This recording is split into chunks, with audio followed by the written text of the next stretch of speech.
രാജ്യത്തിൻ്റെ എല്ലാ സ്ഥലങ്ങളിലും 71ാമത് സഹകരണ വാരാഘോഷം ആചരിച്ചുകൊണ്ടിരിക്കുന്ന അതിൻ്റെ ഉദ്ഘാടന ദിവസമായി ഇന്ന് ശുചിത്വത്തിൻ്റെയും പണ്ഡിറ്റ് ജവഹർലാൽ നെഹ്റുവിൻ്റെ സംഭാവനയൊക്കെ നിങ്ങൾക്ക് എല്ലാവർക്കും അറിയുന്നത് ഞാനൊരു പ്രസംഗ രൂപേണ പറയാനൊന്നും ഇവിടെ ശ്രമിക്കുന്നില്ല എന്നുള്ളതാണ്. ഇതൊക്കെ നമുക്ക് എല്ലാവർക്കും പല രീതിയിൽ നമ്മൾ വായിച്ചറിഞ്ഞ ചില കാര്യങ്ങളാണ്, പഠിച്ച കാര്യങ്ങളാണെന്നുള്ളതാണ്. എന്തായാലും നമ്മുടെ മേഖല ജനിച്ചതും വളർന്നതും പ്രതിസന്ധിയിലൂടെയാണ്. നിലവിലും നിരവധിയായ പ്രതിസന്ധികളുണ്ടെന്നാണ്. പക്ഷേ ഈ മേഖലയുടെ ഒരു പ്രത്യേകത എന്ന് പറഞ്ഞത് ഈ കാലം അത്ര ഉണ്ടായിരുന്ന ഏത് വെല്ലുവിളികളെയും നേരിടാൻ അതിജീവിക്കാനുള്ള ശേഷി ആർജിക്കാൻ സാധിച്ചു എന്നതാണ്. എങ്കിലും നമ്മൾ ഈ ഒരു ആഘോഷത്തിന്റെ ഉദ്ദേശം, അല്ലെങ്കിൽ ആചരണത്തിന്റെ ഉദ്ദേശം എന്ന് പറയുന്നത് നമ്മളൊക്കെ ഒരു ആത്മപരിശോധനയ്ക്ക് തയ്യാറാക്കുന്നതിന് വേണ്ടിയാണ്. അതായത് എന്നും വെല്ലുവിളിയൊക്കെ നമ്മൾ വന്ന് കടന്നു പോകുന്നു, അല്ലെങ്കിൽ അതൊക്കെ മറികടക്കാൻ നമുക്ക് സാധിക്കുന്നുള്ള ഒരു അമിതമായ ആത്മവിശ്വാസത്തിനപ്പുറം നമുക്ക് കുറച്ചുകൂടി വസ്തുനിഷ്ഠമായ കാര്യങ്ങളെ പഠിക്കുന്നതിന് വേണ്ടിയുള്ള വിശകലനം ചെയ്യുന്നതിനുള്ള ഒരു സമയമായി ഈ ഒരാഴ്ച കാലത്തെ കാണുമെന്നല്ല ഞാൻ പറയുന്നത്. നമ്മുടെ മേഖലയുടെ പൊതു പ്രശ്നം എന്ന് പറയുന്നത് ചില സമയത്തൊക്കെ ഒരു കംപ്ലേസൻസി എന്ന് പറയുന്ന പ്രശ്നമുണ്ട്.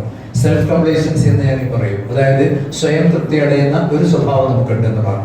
അതുകൊണ്ടാണ് അർണോൾഡ് ടോയിൻബി എന്ന ചരിത്രകാരൻ ഒരിക്കൽ പറഞ്ഞത്, നാഗരികത നശിക്കുന്നത് പുറമേ നിന്നുള്ള ആക്രമണം കൊണ്ട് മാത്രമല്ല, മറിച്ച് ഉള്ളിലുള്ളവരുടെ സ്വയം തൃപ്തിയുടെയും ഉദാസീനതയും മടിയും അലസതയും കൂടിയാണെന്നാണ് പറഞ്ഞത്. അപ്പോൾ നമ്മുടെ മേഖലയ്ക്ക് ഒരു തരത്തിലും അലസമാവാൻ കഴിയില്ല, ഉദാസീനമാവാൻ കഴിയില്ല, സ്വയം തൃപ്തി അടയാൻ കഴിയില്ല എന്നതാണ്.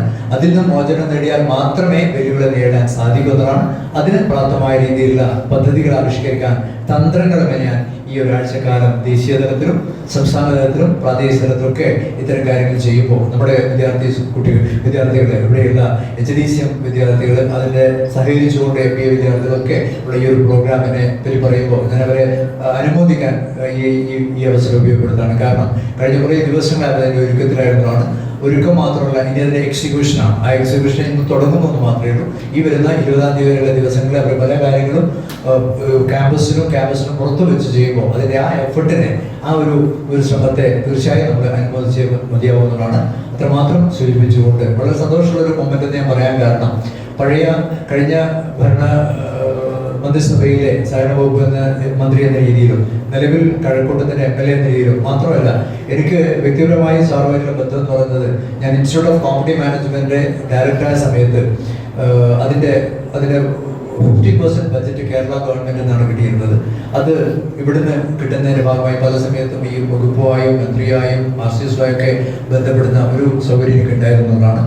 മാത്രമല്ല 2017 സഹകരണ കോൺഗ്രസ് കണ്ണൂരിൽ വെച്ച് നടന്ന സമയത്ത് എൻ്റെ സെമിനാർ കമ്മിറ്റിയുടെ കൺവീനർ നേരിൽ പ്രവർത്തിച്ചപ്പോൾ അത് വലിയൊരു ചലഞ്ചായിരുന്നു. കാരണം ഒരേ ദിവസം 10 സെമിനാറുകൾ കണ്ണൂരിൻ്റെ വ്യത്യസ്ത പ്രദേശത്ത് വെച്ച് 10 സെമിനാറുകൾ ഒന്നിച്ച് ഒരു ദിവസം ഒരേ സമയത്ത് ചെയ്തു തീർക്കണം എന്നുള്ള ഉത്തരവാദിത്തം ഞങ്ങളെ ഏൽപ്പിച്ച അന്നത്തെ ബഹുമാനപ്പെട്ട മന്ത്രിയാണ് നമ്മുടെ കൂടെ എന്നുള്ളതാണ്. അത് അന്ന് വളരെ സക്സസ്ഫുള്ളായി നമുക്ക് ഒരേ സമയത്ത് വ്യത്യസ്ത വേദികളിൽ ഒരേ സമയത്ത് 10 സെമിനാറുകൾ ചെയ്ത് അത് വിജയിപ്പിച്ച ഒരു ചരിത്രം നമുക്ക് ഉണ്ടായിരുന്നതാണ്. അതിന് നമ്മുടെ മെൻറ്റർ ഗൈഡ് ചെയ്ത ഒരു പേഴ്സണാലിറ്റി കൂടിയായിരുന്നു കടമ്പുളിച്ചിരുന്ന സാറെന്ന് മാത്രം സൂചിപ്പിച്ചുകൊണ്ട് ദീർഘിപ്പിക്കുന്നില്ല. ഈ ചടങ്ങിന് ഉദ്ഘാടനമാണ് നമ്മുടെ ഏറ്റവും പ്രധാനപ്പെട്ട ഒരു ചടങ്ങ് എന്നുള്ളത്. അതുകൊണ്ട് എൻ്റെ അധ്യക്ഷ പ്രശ്നം ഞാനിവിടെ ചുരുക്കുകയാണ്. Thank you.